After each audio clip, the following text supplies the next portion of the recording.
আসসালামু আলাইকুম, আমি শাকিলা জামান ওয়াইডার ওয়ার্ল্ড কনসালটেন্সিতে কাউন্সিলর হিসেবে কর্মরত আছি।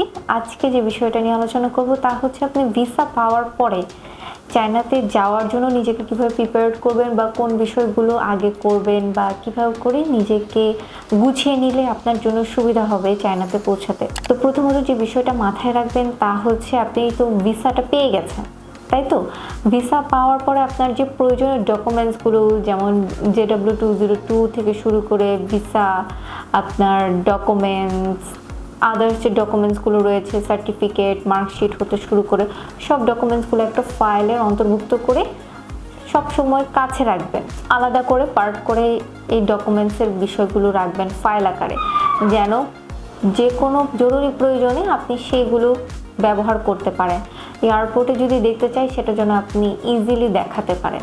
ঠিক আছে, এই জন্য আগেই এটা কিন্তু একটা ফাইল আকারে রেখে দেবেন। আপনি যেহেতু চায়নাতে পৌঁছাবেন, আপনি জানেন যে প্রতিটা ইউনিভার্সিটির একটা নির্দিষ্ট সময়ের মধ্যে আপনাকে পৌঁছাতে হবে।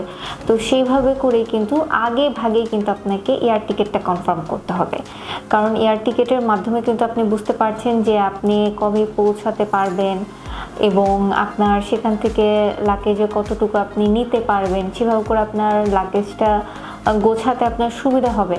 আর চায়নাতে যাওয়ার ক্ষেত্রে আপনার যে বিষয়গুলো মাথায় রাখতে হবে, যেমন আপনার খাবার দাবারের বিষয়গুলো আমি আগেও বলেছিলাম ভিডিওতে, যে আপনার কোন কোন খাবার বা শুকনো কি কি জিনিস আপনি সাথে নিতে পারেন।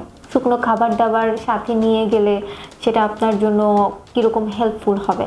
আপনি জানেন যে সেখানে যাওয়ার পরে নতুন একটা এনভায়রনমেন্টে আপনার খাবার দাবারের ক্ষেত্রে কিন্তু কিছুটা অসুবিধায় পড়তে হতে পারে। সো আপনি যদি এখান থেকে কিছু শুকনো মশলা এবং প্রয়োজনীয় কিছু আপনার চাল বা খাবারের জিনিসগুলো যদি নিয়ে যান, সেটা কিন্তু আপনার ক্ষেত্রে অ্যাডজাস্ট হতে যে সময়টা লাগবে বা আপনি কোনো নতুন কিছু কেনার ক্ষেত্রে যে সময়টা লাগবে, সেই সময়টার মধ্যে কিন্তু আপনি এগুলো দিয়ে চালাতে পারবেন। আপনার কিন্তু হ্যাসেলে পড়তে হচ্ছে না।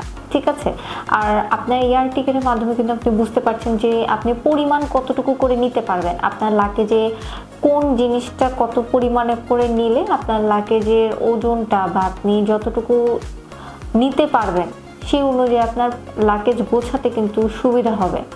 তো অবশ্যই এর জন্য আগে এয়ার টিকিটটা করে ফেলবেন এবং হাতের কাছে প্রয়োজন ডকুমেন্টসগুলো রাখবেন, যেন এয়ারপোর্টে যখনই দেখতে চাইবে আপনি যেন ডকুমেন্টসগুলো দেখাতে পারেন। ঠিক আছে, যাতে করে আপনার কোনো প্রকার অসুবিধায় পড়তে না হয়।